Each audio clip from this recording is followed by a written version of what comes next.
Attention, le contenu de cette vidéo peut heurter la sensibilité des plus jeunes. Vous êtes prévenus. N'ayez pas peur de laisser un pouce bleu, d'activer les notifications et de vous abonner si ce n'est pas déjà fait. Le Père Noël n'apporte pas de cadeaux. Il apporte la mort. La nuit de Noël 2008 est floue, selon la quantité de médicaments qu'on m'a administrés ce jour-là. Je peux échapper aux infirmières pendant quelques heures, mais pas trop longtemps. Je suppose que vous avez entendu parler de moi dans les journaux ou dans votre série télévision préférée sur les tueurs en série. Non, je n'ai jamais été condamné. Ce que les médias ont prétendu était de toute façon mensonger. Personne ne savait ce qui s'était passé cette nuit-là, sauf moi. C'est pourquoi la police m'a accusé. Je m'appelle Max et mon nom est tout ce qui me reste. Vous avez probablement entendu parler des villes fantômes aux États-Unis. La mienne en fait partie. Située dans les montagnes brumeuses de l'Oregon, la plupart des gens n'ont jamais entendu parler de la ville d'Asher. C'était le genre de ville que les gens ne quittaient jamais. Et s'ils le faisaient, ils revenaient toujours. Les choses et les gens avaient toujours tendance à revenir. Les mauvais souvenirs, la tristesse, la douleur et le chagrin restaient toujours présents.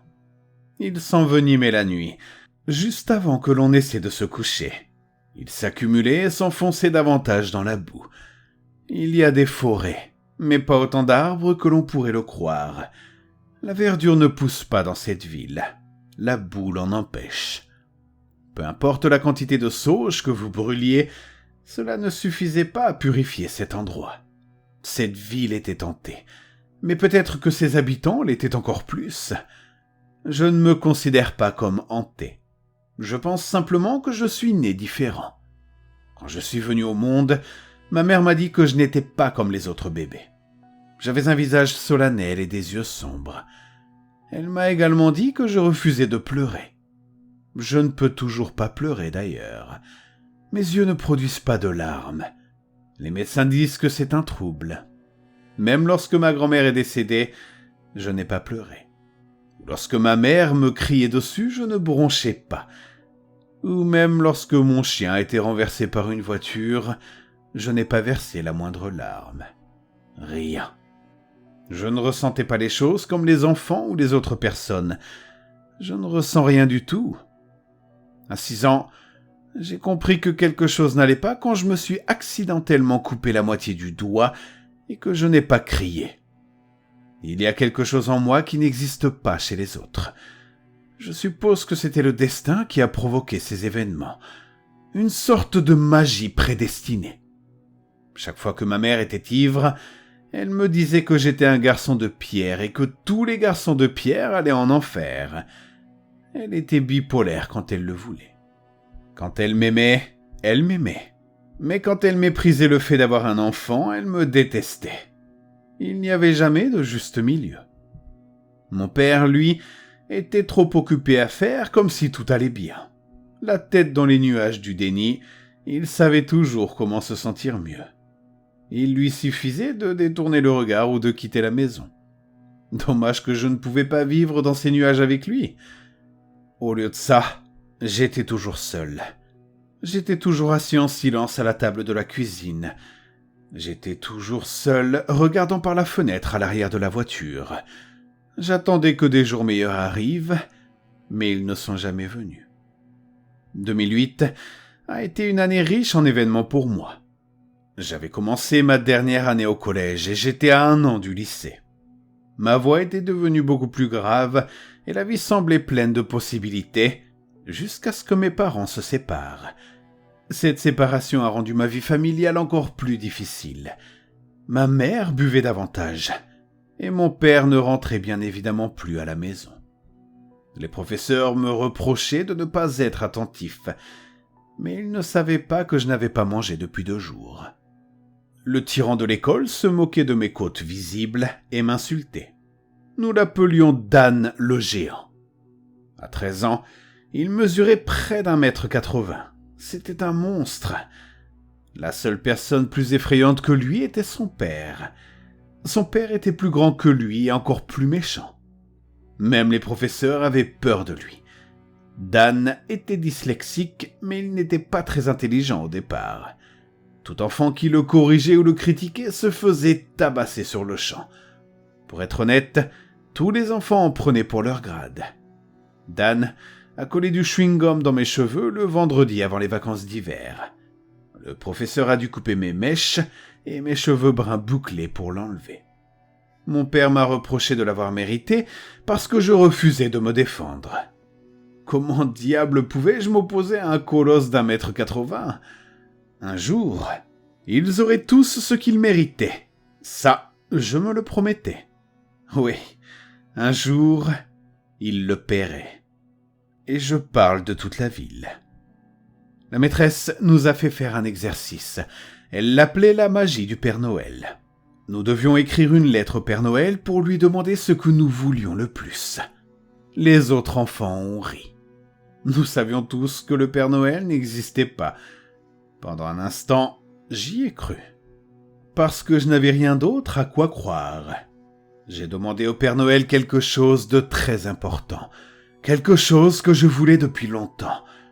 Quelque chose que seul le Père Noël pouvait m'offrir. J'étais en train de préparer une boîte de soupe quand ma mère est entrée en titubant dans la cuisine et m'a fait tomber le bol des mains. « Ramasse ça !» a-t-elle crié. Ne voulant pas me faire frapper, j'ai trouvé des serviettes et j'ai essuyé le liquide. Mon père m'a regardé depuis le salon sans dire un mot. Au lieu de ça, il a pris son manteau et est parti. Mon Dieu, je détestais mes parents. C'étaient des salauds et ils le savaient. Toute la ville savait qui était ma mère grâce au bar qu'elle fréquentait et où elle perdait ses vêtements. Dan le géant a dit un jour à toute la classe que ma mère n'était qu'une salope qui couchait à droite à gauche et ma mère un pauvre mécanicien raté. C'est ce jour-là que j'ai frappé Dan. Bien sûr, il m'a rendu mon coup et encore plus fort. Aucun de nous n'a eu d'ennui au final. Le directeur ne voulait pas s'en mêler. C'était comme ça dans la ville d'Asher. Personne ne voulait de conflit. Et pourtant il y en avait toujours. Alcoolique, lâche, salope, raté. Tout le monde s'embrouillait, mais personne ne voulait s'impliquer dans quoi que ce soit. Mais toute la ville était un ramassis de bons à rien. J'ai mis les serviettes imbibées dans la cave et je suis allé nettoyer le sol. Bref, pour retourner à mon histoire, j'ai mis les serviettes imbibées dans la cave et je suis allé nettoyer le sol.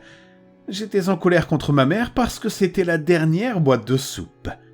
Personne ne faisait plus les courses et quand quelque chose apparaissait, quelqu'un le prenait et le cachait. J'ai fouillé dans les placards pour trouver autre chose. Il n'y avait rien. J'ai fondu en larmes, l'estomac gargouillant, et j'ai bu un verre d'eau pour apaiser la douleur. Ma mère était assise dans un coin de la cuisine avec sa bouteille, en train de rire. « Où est passé ton père ?» m'a-t-elle demandé. « Je sais pas, » ai-je répondu. « Un jour, je vais quitter cette terre et ne jamais revenir. Qu'est-ce que tu feras alors ?» Elle a ri à nouveau. « T'es exactement comme ton père. T'es petit, t'es faible, t'es pitoyable. Je ne voulais pas de toi, mais il m'a obligé à te garder, » m'a-t-elle reproché. « Je n'ai jamais voulu d'enfant, mais un jour t'étais là. Une erreur, un accident. »« Arrête, » ai-je dit entre mes dents. « Ou quoi ?» répondit ma mère, toujours aussi méchante. Mon père revint par la porte. Il jeta un coup d'œil à ma mère et monta dans sa chambre. « Tous les enfants de la ville disent que t'es une pute, » lui criai-je. Ma mère se releva aussi vite qu'elle était tombée. « Comment tu m'as appelé ? » ?»« Mes amis disent que tu n'es qu'une sale pute. » Ma mère a fouillé dans le tiroir et a attrapé un couteau. « Espèce de merde ! Comment oses-tu me traiter ainsi ? Comment crois-tu que je paie cette maison ? Ton père qui n'a pas eu de travail depuis des mois, ton père est faible et inutile. Faible et inutile. Et tu sais quoi ? T'es exactement comme lui. » a-t-elle crié. Ma mère a donné un autre coup à la bouteille, puis à moi. « Sors d'ici, sors de ma maison, dégage !» hurla-t-elle. J'ai attrapé mon sac à dos et je me suis enfui sans me retourner. J'ai couru sans savoir où j'allais. Je courais en sachant que je ne pourrais pas revenir en arrière. Les larmes coulaient sur mes joues et j'avais l'impression que ma poitrine allait sortir par mon trou du cul. J'avais dû me pisser dessus car mon pantalon était mouillé. J'ai couru dans les rues, dépassé l'école, dépassé la ville, et je me suis enfoncé dans les bois. Le soleil s'était déjà couché et la nuit avait pris le relais, créant un chemin sinistre à la périphérie de la ville. Mais je m'en fichais. J'ai couru à travers les arbres, quittant le chemin, pour finalement m'arrêter quand je n'avais plus d'air dans les poumons. Mes jambes se sont effondrées et je me suis assis contre un arbre. Le vent soufflait sur mon visage, et pour la première fois depuis que j'avais commencé à courir, j'ai réalisé que j'étais complètement seul. Pas seulement seul dans ces bois, je n'avais pas de famille, je n'avais pas d'amis, je n'avais personne, et je ne voulais plus exister. Pendant un instant, je me suis demandé ce que cela ferait de mourir, de ne plus être moi, jusqu'à ce que quelque chose remue dans les feuilles. Je me suis levé, j'ai regardé dans l'obscurité. Je ne voyais rien. J'ai essayé de me convaincre que ce n'était rien, jusqu'à ce que j'entende à nouveau le bruit. Nous étions dans l'Oregon. C'était peut-être un ours ou un animal qui se déplaçait. Le froissement était lourd. Des froissements et des pas émis par quelque chose de grand, plus grand que moi. Je me suis avancé sur la pointe des pieds dans l'obscurité pour essayer de trouver le chemin. J'étais mortifié. Sans lampe torche ni même la lune pour m'aider, j'étais aveugle. J'ai entendu à nouveau le froissement, mais plus près cette fois. Mon cœur battait comme un moteur défaillant. Je ne pouvais plus respirer. Je continuais à marcher, sachant que quoi que ce soit qui se cachait dans l'obscurité savait que j'étais là. C'est quand j'ai senti une main sur mon épaule que j'ai commencé à courir. Je ne savais pas si j'allais dans la bonne direction ou si je m'enfonçais davantage dans la forêt, mais j'ai couru. Même si je détestais mes parents, je préférais retourner auprès de ma mère folle plutôt que de rester dans les bois avec quelque chose que je ne pouvais pas voir. Heureusement, j'allais dans la bonne direction, car j'ai entendu une voiture passer. Je suis revenu sur la route, mais je sentais toujours la présence de cette chose dans les bois, juste derrière moi. J'ai fait signe à la voiture qui passait en criant à l'aide. J'ai pris une pierre et je l'ai lancée sur la voiture. Elle a brisé une vitre. La voiture s'est arrêtée et a fait demi-tour. « Aidez-moi !» ai-je crié. La voiture s'est garée et un homme vêtu d'une chemise à carreaux rouges et portant une longue barbe sale est sorti de la voiture. « À l'aide !» ai-je crié. « Qu'est-ce que tu fous, petit merdeux !» a-t-il hurlé en examinant sa voiture. « Quelque chose me poursuit !» ai-je crié. « Je m'en fous ! Regarde ce que t'as fait, petit merdeux! Regarde ma vitre !»« Quelqu'un me suit, s'il vous plaît !» ai-je supplié. « Tu ferais mieux d'espérer que tes parents puissent payer ça, sinon je te couperai les couilles en guise de paiement !» hurla-t-il. L'homme barbu et crasseux m'attrapa par le cou et me projeta contre la voiture. « Ou peut-être que je devrais le faire maintenant !» dit-il. Son haleine sentait la bière et le fromage pourri. Il lui manquait une dent du côté gauche de la bouche. Je me détournai, terrifié. Avant qu'il ne puisse me frapper, je suis tombé par terre. Quelque chose a éloigné de moi l'homme barbu et crasseux. « Gamin, va chercher le flingue dans ma voiture !» m'a-t-il crié le nez en sang. Je suis monté dans son pick-up et j'ai trouvé un revolver sous le siège. J'entendais quelque chose attaquer l'homme barbu. La créature des bois. J'entendais la chair se déchirer et les os se briser. J'ai attrapé le téléphone de l'homme qui était tombé par terre et je l'ai mis en mode lampe torche. L'homme a été traîné dans les bois en hurlant, laissant une traînée de sang sur la route derrière lui. J'ai crié et je suis monté dans la voiture, verrouillant les portes. Je ne savais pas conduire, mais j'ai vite compris comment faire. J'ai appuyé sur le frein et mis le levier de vitesse en position drive. Même en appuyant sur l'accélérateur, la voiture ne bougeait pas. La créature qui avait emporté cet homme était revenue. Et cette fois, c'était pour moi.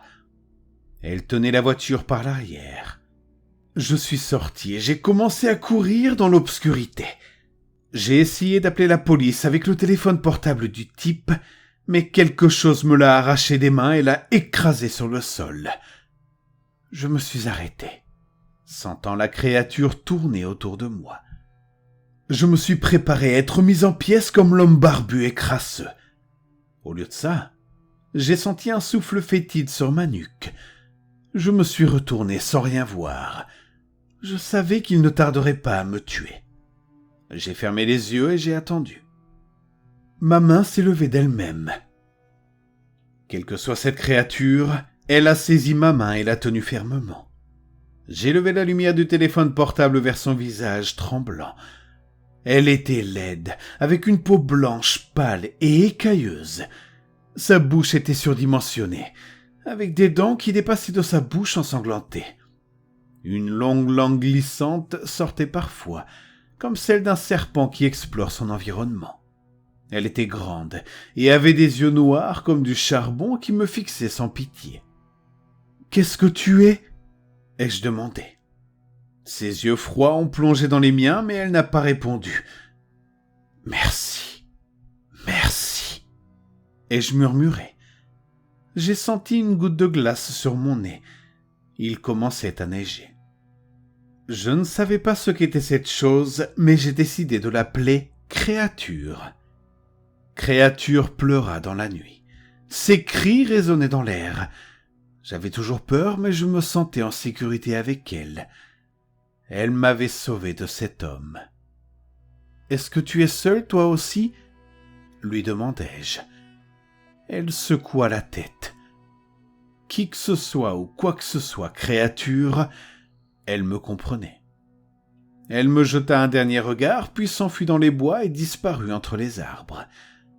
Je courus chez moi, loin de ce qui allait devenir une scène de crime. J'étais terrifié, confus, mais aussi curieux. J'ouvris doucement la porte d'entrée, espérant que personne n'était réveillé, et je me glissai sur la pointe des pieds jusqu'à ma chambre. Le lendemain matin, toute la ville parlait d'ours, de voleurs ou d'animaux sauvages qui avaient dû emporter Burton John, l'homme barbu et crasseux. C'était son nom. Moi seul savais ce qui était arrivé à Burton, et il était bel et bien mort. Je supposais que la créature avait emporté le corps et l'avait achevé ailleurs. Ma mère m'a laissé seul le lendemain, peut-être par culpabilité. Mon père ne m'a jamais demandé comment j'allais. Je me suis rapidement habillé et je suis parti à l'école. Je n'ai pas remarqué la saleté dans mes cheveux, vestige de la nuit précédente. Dan le géant a fait des blagues à la classe sur la pauvreté de ma famille, qui n'avait pas les moyens de s'acheter de l'eau et dont tous les membres étaient sales. Je l'ai ignoré, mais il n'arrêtait pas. Pendant 30 minutes, il a continué, incapable de se contrôler. La professeure était assise devant son ordinateur, buvant son café, vivant dans son déni et faisant comme si de rien n'était. C'est alors que l'idée m'est venue. Ce serait intéressant que créature mange Dan, non ? Je me suis vite rendu compte que ce serait un meurtre et je n'étais pas un meurtrier. Mais Dan a continué pendant le reste du cours. Quelque chose a changé en moi. J'ai réalisé que Dan ne méritait pas ma pitié. Il méritait d'être mangé. C'était un connard. Et il finirait par devenir un adulte connard. Les gens comme lui ne se débarrasseraient jamais de leur connardise. Les enfants comme Dan devenaient soit des hommes violents qui s'en prenaient aux gens dans les bars, soit des policiers violents qui s'en prenaient aux civils. Personne ne le regretterait. Je me suis souvenu du chewing-gum dans mes cheveux. J'ai su qu'il fallait faire quelque chose. Il devait être puni. À l'école, nous avons tous été libérés plus tôt pour la veille de Noël. J'ai sauté dans un bus et je suis retourné à pied là où se trouvait créature. La police et les habitants de la ville étaient partout dans les bois. Il m'était impossible de trouver créature. Je suis rentré chez moi. Ma mère était dans une de ces phases où elle achetait à manger, préparait le dîner, et faisait comme si elle ne venait pas de me mettre à la porte la veille. Cette phase heureuse ne dure que quelques heures avant que quelqu'un ne dise ou ne fasse quelque chose qui fait basculer la balance et qu'elle redevienne complètement folle. J'en ai profité pour manger et aller dans ma chambre. Moins d'une heure après que mon père ait mentionné que le gaz avait été coupé, elle a basculé. Moi, j'ai commencé à préparer des affaires. J'ai enfilé mes chaussures et je me suis dirigé vers la porte d'entrée. Je voulais devancer la tempête et partir à la recherche de créatures. À la seconde où j'ai ouvert la porte, ma mère l'a claquée. « Où crois-tu aller comme ça ?» m'a-t-elle demandé. « En quoi ça te regarde ?» ai-je rétorqué. « Tu n'iras nulle part. Je ne vais pas rester assis dans cette maison pendant que tu me frappes et que tu me cries dessus. Je pars !» Mon père est passé devant nous, se faufilant dans les escaliers jusqu'à sa chambre. « T'as compris, maman ? Je pars !» Elle m'a attrapé par la gorge. « Redis-moi ce que tu viens de me dire. » Je ne pouvais plus respirer. Elle prit une chaussure et me frappa la jambe avec. « C'est ta faute si on peut pas payer les factures. Tu ne fais que nous prendre notre argent. Tu as de la chance qu'on te mette pas à la rue. » Je sentais mes poumons se déchirer de douleur. J'étais à 2 doigts de m'évanouir quand un grand fracas à la fenêtre fit lâcher prise à ma mère.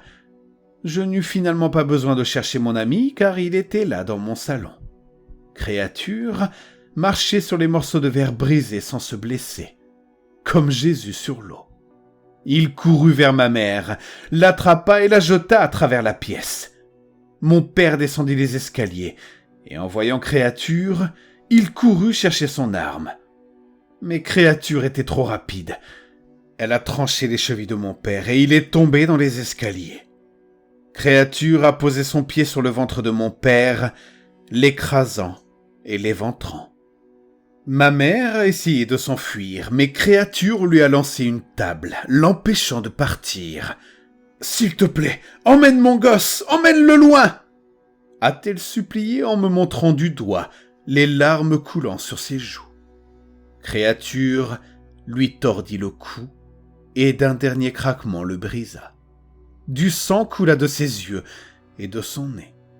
Je restais assis en silence, regardant ce qu'elle avait fait à mes parents. Les 2 personnes qui m'avaient élevé depuis que j'étais bébé. Mes parents qui m'aimaient, me battaient, me traitaient de salaud et me détestaient pour le simple fait d'exister. Je ne ressentais rien pour eux en regardant leur visage ensanglanté. Je suppose que c'est à ce moment-là que quelque chose d'autre a changé. J'ai pris la main de Créature et nous avons quitté ma maison. Nous avons trouvé un vieux costume de Père Noël et je l'ai habillé avec. Un bonnet rouge et un costume rouge et noir. Il voulait juste avoir sa place comme moi. Le Père Noël était enfin arrivé dans la ville d'Asher. Nous avons commencé par les maisons de mes voisins. Un par un, nous les avons tous tués. Leurs cris résonnaient comme une symphonie dans la nuit. Je les regardais arracher des organes, fracasser des crânes, arracher des dents et éclabousser de sang les sapins de Noël. Oh, comme le rouge illuminait cette nuit magique. Quand nous sommes arrivés chez Dan, je savais que je voulais savourer le moment où il verrait qui était responsable de sa mort. Créature a tranché la gorge du père de Dan et avec ses griffes acérées a poignardé sa mère. Dan a hurlé d'horreur alors que la créature s'approchait de lui. J'ai souri à Dan qui m'a regardé avec un visage que je n'oublierai jamais. Pour être honnête, c'était un regard de défaite. La créature a pris Dan et l'a déchiqueté membre par membre. Son agonie était mon nuage de déni et sa souffrance mon alcool. Et j'étais ivre de ça. Quand nous avons fini, j'ai regardé Créature se nourrir de certains des corps, m'offrant des morceaux d'yeux, de cerveau et de foie. Je me suis demandé d'où venait cette bête, mais cela n'avait pas d'importance. C'était mon amie, et elle avait exaucé mon seul souhait de Noël. Un souhait que seul le Père Noël pouvait réaliser. Avant que la nuit ne s'achève, Créature m'a jeté un dernier regard, mais je savais d'une manière ou d'une autre qu'elle ne reviendrait pas. Il n'y a pas eu d'adieu solennel, cette bête est retournée dans les ténèbres d'où elle venait, et je ne me suis même pas senti triste. Mon ami était parti, et je ne ressentais toujours rien. Vous voyez, je voulais juste être seul. Lorsque la nouvelle du massacre dans la ville a été annoncée, le monde entier a été sous le choc. Le seul survivant était un garçon de 14 ans. Je n'ai pas menti à la police cette nuit-là. Je leur ai dit que le Père Noël était venu en ville.